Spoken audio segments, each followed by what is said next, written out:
네, 이제 본격적으로 이렇게 여름 휴가철이 시작되고 또 우리 다음 세대에는 여름 사역들이 이렇게 시작하면서 분주한 가운데 있지만 주님께서 또 어느 처소에 있고 어떤 상황 가운데 있든지 또 필요한 은혜들을 허락해 주실 줄 믿습니다.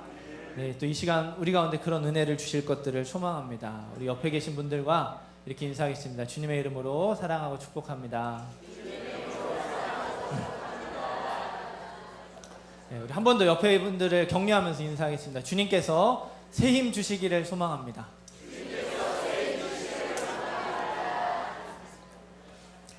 네, 주님께서 그 축복의 인사대로 각 사람에게 역사해 주실 줄 믿습니다.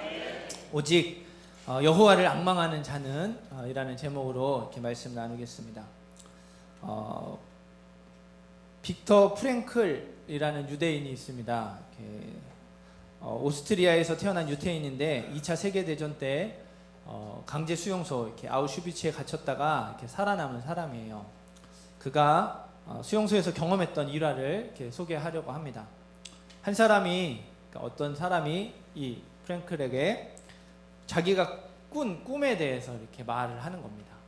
꿈속에서 어떤 목소리가 들렸는데 이렇게 소원이 뭔지 그리고 궁금한 게 무엇이든지 무엇이든지 물어보면 그것에 대해서 답을 해주겠다는 거예요. 그래서 이 사람은 이 전쟁이 언제 끝날지에 대해서 물어봤다고 합니다. 언제 우리가 이 참혹한 수용소에서 해방될 것인지, 우리의 고통이 언제 끝날 것인지를 이렇게 알고 싶었기 때문입니다. 그때가 이렇게 3월이 막 시작될 무렵이었다고 해요. 그래서 이 프랭클이 그 사람에게 그 꿈속에서 뭐라고 대답을 합니까? 라고 물어봤습니다. 그랬더니 이 사람이 3월 30일이래요 라고 대답을 했어요. 3월 30일 날 전쟁이 끝나고 이렇게 해방된다라는 거죠. 희망에 차 있었고 꿈속에서 하는 목소리의 말이 맞다고 매우 확신을 하고 있었습니다. 하지만 그 3월 30일 약속의 날이 임박했을 때 수용소로 들어온 전쟁 뉴스에는 이 사람들이 자유의 몸이 될 가능성이 거의 없어 보였습니다.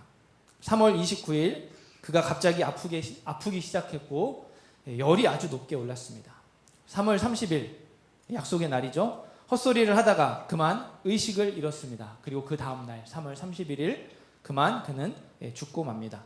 사망의 직접적인 요인은 발진, 티푸스였다고 합니다. 하지만 그의 죽음을 초래했던 결정적인 요인은 그 질병이 아니라 기대했던 해방의 날, 꿈속에서 그 대답했던 그 약속이 이루어지지 않았다라는 것이죠. 그래서 그가 몹시 절망했으며 그 몸의 안에 잠재되어 있었던 이 균이 이렇게 일어나게 되고 그것을 대항하려는 면역력이 없어져서 죽게 되었던 것입니다. 미래에 대한 그의 믿음과 살고자 하는 의지가 마비되고 그 몸이 병마의 희생양이 되고 말았어요. 간절한 소망이 이루어지지 않을 때 찾아오는 낙담과 좌절이 얼마나 치명적인 결과를 가져고 오는지 잘 보여주는 내용이죠. 오늘 말씀에 나오는 이스라엘 백성들 또한 이 사람, 프랭클이 만났던 사람과 비슷한 상황 가운데 처해 있었어요. 예루살렘이 폐허가 되고 이스라엘 백성들이 바벨론의 포로로 끌려갔습니다. 하나님께 특별하게 선택받은 이스라엘이 망한다는 것, 하나님의 임재를 나타내는 성전이 무너지는 것은 그들이 한 번도 생각해 보지 않았던 일이었어요. 이런 일들은 절대로 일어날 수 없는 불가능한 일이라고 생각했거든요. 그런데 그 일이 실제로 일어났습니다. 받아들이기 힘든 현실이지만 받아들일 수밖에 없었어요. 성이 불타고 사람들이 죽어나가는 그 참혹한 현실 앞에서 이스라엘 백성들이 할 수 있는 건 너무 마음이 아프지만 그것을 받아들이는 것 외에는 다른 방법이 없었어요. 왜냐하면 수많은 하나님의 경고에도 불구하고 하나님이 그렇게 죄를 짓고 그렇게 우상을 섬기며 너희가 징계를 받고 너희 나라가 망하게 될 것이라고 여러 차례 경고를 하셨거든요. 그럼에도 불구하고 계속해서 우상을 섬기며 죄 가운데 살았거든요. 어떻게 하나님이 이렇게까지 하실 수 있는가 묻고 싶었지만 또 자기 행적을 돌아보니까 어때요? 그래도 싸다, 지금 벌을 받을 만하다, 참 아프고 힘들지만 어쩔 수 없겠다라는 생각이 들었다라는 거예요. 그래서 마음이 갈기갈기 찢어지는 그 아픔 속에서도 힘겹게 하나님의 이 징계를 받아들이고 수긍합니다. 바벨론의 포로로 살아가요. 그렇게 몇 해가 지났을까? 그 마음이 다 잊혀지고 그렇게 딱딱하게 굳어질 때 이스라엘 가운데 드디어 회복의 말씀이 선포됩니다. 우리가 읽지 않았지만 이 40장 1절 2절 말씀에는 이렇게 되어 있어요. 너희의 하나님이 이르시되 너희는 위로하라. 내 백성을 위로하라. 너희는 예루살렘의 마음에 닿도록 말하며 그것에게 외치라. 그 노역의 때가 끝났고 그 죄악이 사함을 받았느니라. 그의 모든 죄로 말미암아 여호와의 손에서 벌을 배나 받았느니라 할지니라. 이렇게 말씀하셔요. 하나님께서 선지자 이사야를 통해서 상한 마음을 가지고 살아가는 이스라엘을 위로하라고 말씀을 하십니다. 내 백성이라고 부르세요. 내 백성이라고 부르시면서 하나님이 이스라엘을 버린 게 아니라고 그렇게 말씀해 주십니다.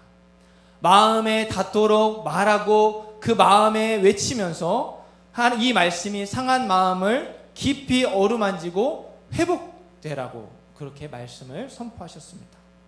어떤 말씀이죠? 하나님의 징계가 끝났다는 거죠. 노역의 때가 끝났고 포로 생활이 끝났다라는 거예요. 이스라엘이 끊지 못하고 반복해서 짓던 그 죄, 우상 숭배의 죄, 이 아픔을 당하게 만들었던 그 죄를 다 용서받았다고. 벌을 배나 충분히 받아서 이제는 더 이상 그 죄에 대해서 죄값을 묻지 않겠다고. 이제 너희를 회복시켜주고 그 상처를 싸매어 주겠다고 말씀하시는 거예요. 드디어 기나긴 포로 생활이 끝났다고. 이제 예루살렘으로 돌아갈 수 있다고. 하나님이 우리를 용서해 주셨다고 회복의 말씀이 선포되었습니다. 이 말씀을 들은 이스라엘 백성들의 마음이 얼마나 기뻤을까요? 그런데 이스라엘의 반응이 시큰둥했어요. 기뻐하기는커녕 오히려 하나님은 우리의 사정에 별 관심이 없는 것 같다고 말을 하는 겁니다. 하나님은 우리의 억울함과 원통함을 풀어주실 수 없는 게 아니냐고 되묻기도 했어요. 우리 27절 말씀 우리 한 번 더 읽어보도록 하겠습니다. 27절 말씀입니다. 야곱아 내가 어찌하여 내가 말하며 내 송사는 내 하나님에게서 벗어난다 하느냐. 아멘. 이스라엘 백성들의 말이 이렇다라는 거예요. 내 길이 하나님께 숨겨졌고 내 송사는 하나님에게서 벗어났다. 내 길이 여호와께 숨겨졌다라는 말은 하나님이 내가 힘들고 어렵게 살아가는 사정에 관심이 없다라는 뜻이에요. 이스라엘은 하나님이 우리가 바벨론에서 고통당하며 고생하는 것을 모르고 계신다고 생각했어요. 우리의 이 비참한 포로 생활에 대해서 아무런 관심도 가지고 있지 않다고 그렇게 생각했습니다. 내 송사는 하나님에게서 벗어났다. 여러분 억울한 일을 당할 때 법원에다가 송사를 합니다.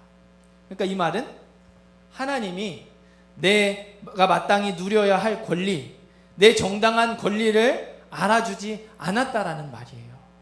이스라엘은 하나님이 우리의 권리를 지켜주지 않는다고 생각했어요. 그래서 이 억울함과 원통함을 풀어줄 수 없다고 생각했습니다. 엎질러진 물을 다시 담을 수 없는 것처럼 하나님도 우리의 이 상황을 어떻게 할 수 없다고, 이 비참한 포로 생활을 되돌릴 수 없다고 생각했습니다. 그도 그럴 것이 하나님께서 이스라엘 백성들에게 정하신 징계, 이 포로의 시간은 70년입니다. 7일이 아니에요. 7개월도 아닙니다. 7년도 아닌 무려 70년. 엄청나게 긴 시간이죠. 한 세대가 다 지날 만큼의 그런 시간들이에요. 어느 정도의 시간까지는 잘못을 수긍하고 그 죄를 인정하면서 또 회개하며 시간들을 보냈을 거예요.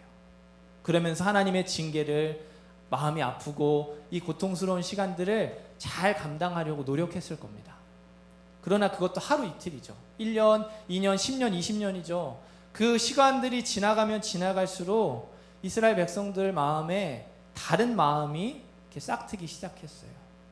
정말 하나님이 우리의 하나님이라면,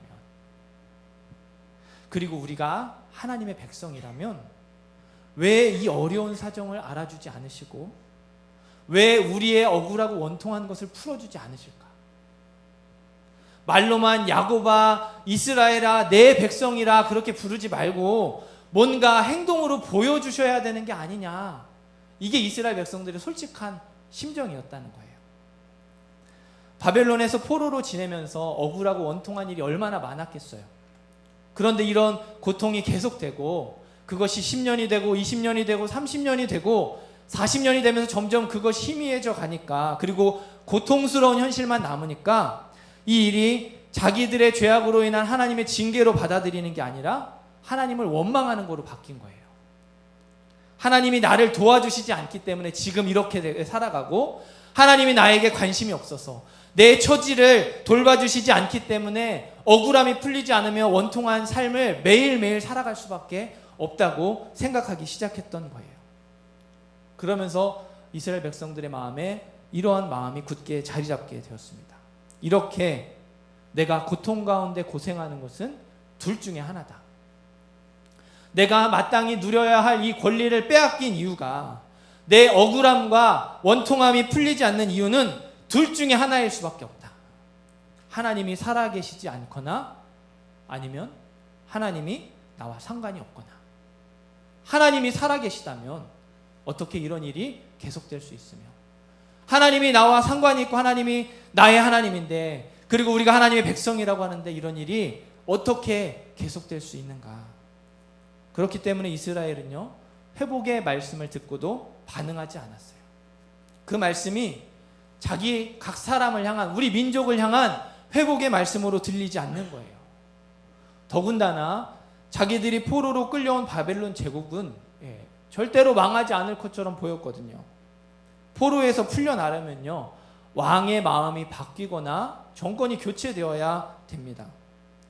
바벨론 제국이 지금 망하고 새로운 제국이 일어나야 이런 기회를 얻을 수 있는데, 어째 바벨론 제국이 쇠약해질 기미도 보이지 않는 거예요. 그리고 예루살렘은 여전히 폐허 상태로 버려져 있었습니다. 이스라엘의 마음만 그렇게 굳어져 버리는 것이 아니라 상황도 소망을 품을 수 없도록 꽉 막혀 있었습니다. 그래서 이스라엘 백성들은 도리어 이렇게 반문하는 것이에요. 우리에겐 다시 나라를 세울 정치적인 힘도 없습니다. 군사도 없고요, 돈도 없어요. 그런데 어떻게 포로 생활이 끝난다고 말씀하시죠? 어떻게 우리가 예루살렘으로 다시 돌아갈 수 있다고 말씀하십니까? 아무런 소망도 없는 우리가 어떻게 다시 회복할 수 있다고 말씀하시는 거죠? 이스라엘에게는 이 회복의 말씀이 내 백성을 위로하라, 마음에 닿도록 말하고 외치며 그 노역의 때가 끝났다는 그 말씀이 말도 안 되는 이야기처럼 들렸어요. 피곤하고 지쳐서 무력해진 그 몸과 마음에 전혀 힘이 되지 않았습니다. 아무런 위로가 되지 않았다라는 말이에요. 혹시 하나님이 나에게 관심이 없는 것처럼, 그래서 내 어려운 상황을 헤아려 주지 않는 것처럼 느껴지는 분들이 계실지 모르겠어요. 이 이스라엘 백성들처럼요. 내 억울함과 원통함을 풀어주지 않으시고 그대로 내버려 주는 것처럼 생각이 될 수도 있습니다.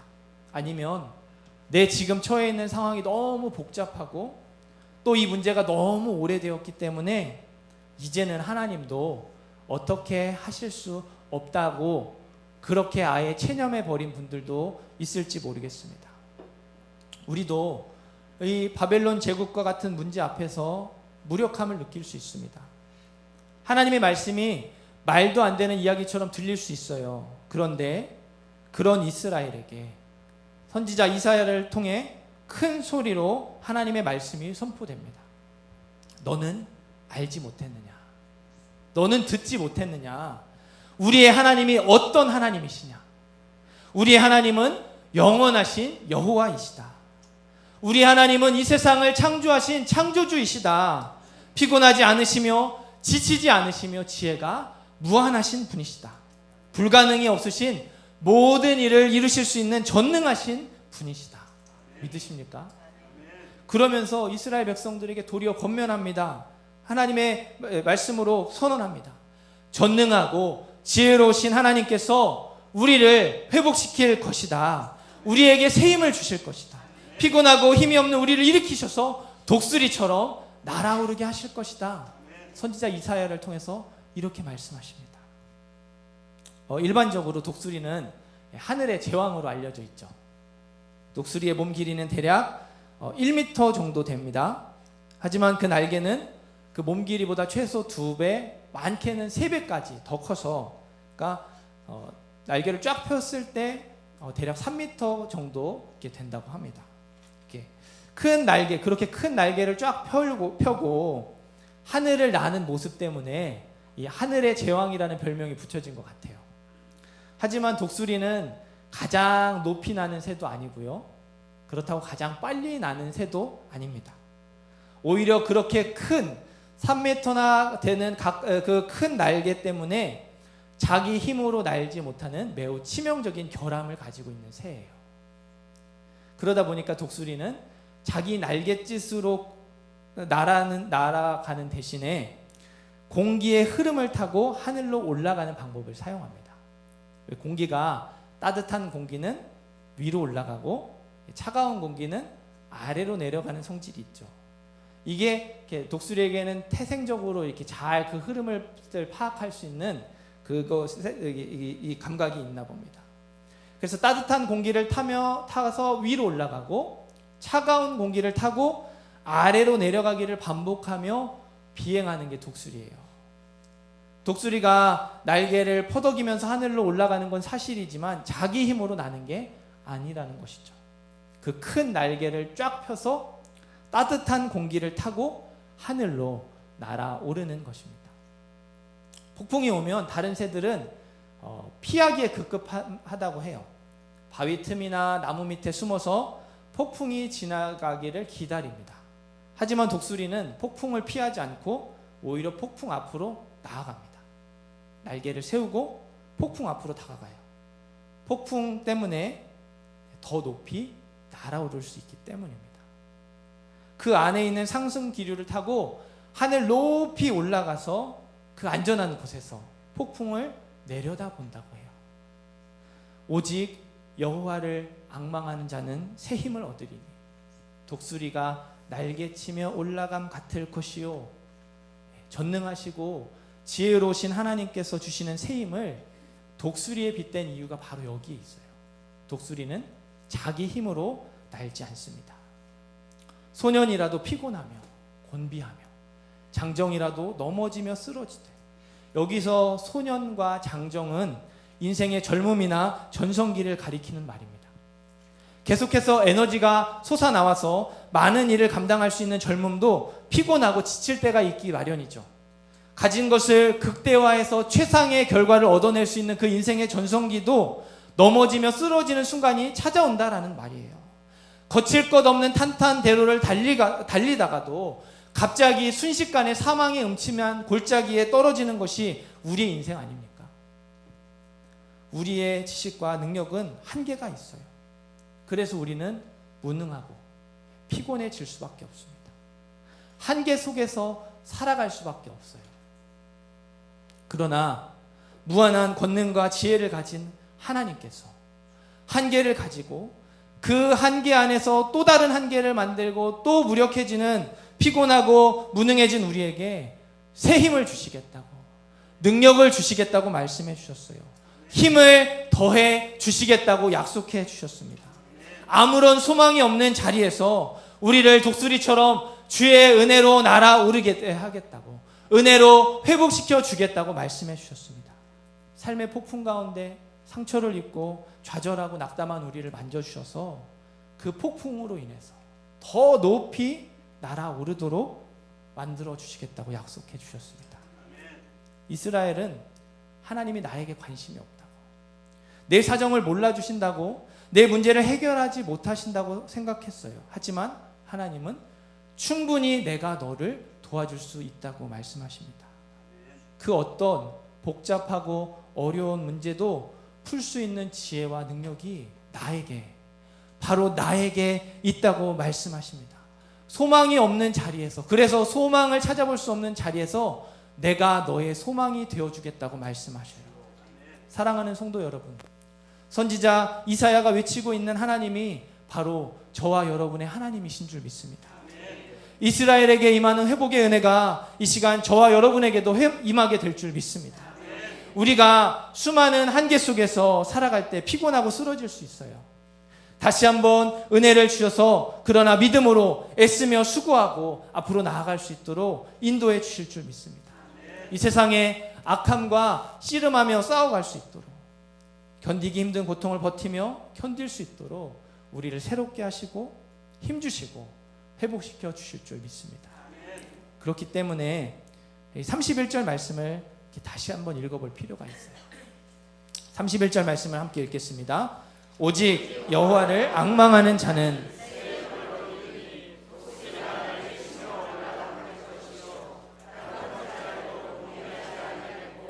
걸어가도 피곤하지 아니하리로다. 아멘.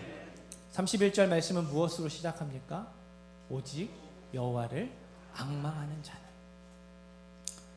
앙망하다라는 말은요, 기다리다, 바라다 라는 뜻을 가지고 있습니다. 그런데 그냥 기다리고 그냥 바라는 게 아니고요, 이 단어가 시편에서 다른 표현으로 자주 나와요. 그게 뭐냐면 갈망하다. 갈망하다. 무언가를 간절히 원합니다. 그런데 나에게는 그것을 이룰 능력이 없어요. 그래서 그 소망을 이룰 수 있는 누군가를 애타게 찾고 오매불망 그분만 바라보는 것을 갈망이라고 이야기합니다. 나는 정말 그것을 갖고 싶은데 내가 그것을 가질 방법이 없어요. 그래서 그것을 줄 수 있는 하나님을 끝까지 바라보는 것을 갈망이라고 한다면, 여러분, 기다린다라는 것이, 바란다라는 것이 주변에 일어나는 모든 일이 비관적으로 보일지라도 여전히 하나님을 끝까지 기대하고 또 하나님의 역사가 나타날 때까지 하나님을 기다리는 믿음의 자세가 아니겠습니까? 그것이 갈망이고 여호와를 앙망하는 것입니다. 왜 그렇습니까? 하나님만이 이 일을 이루실 수 있기 때문에.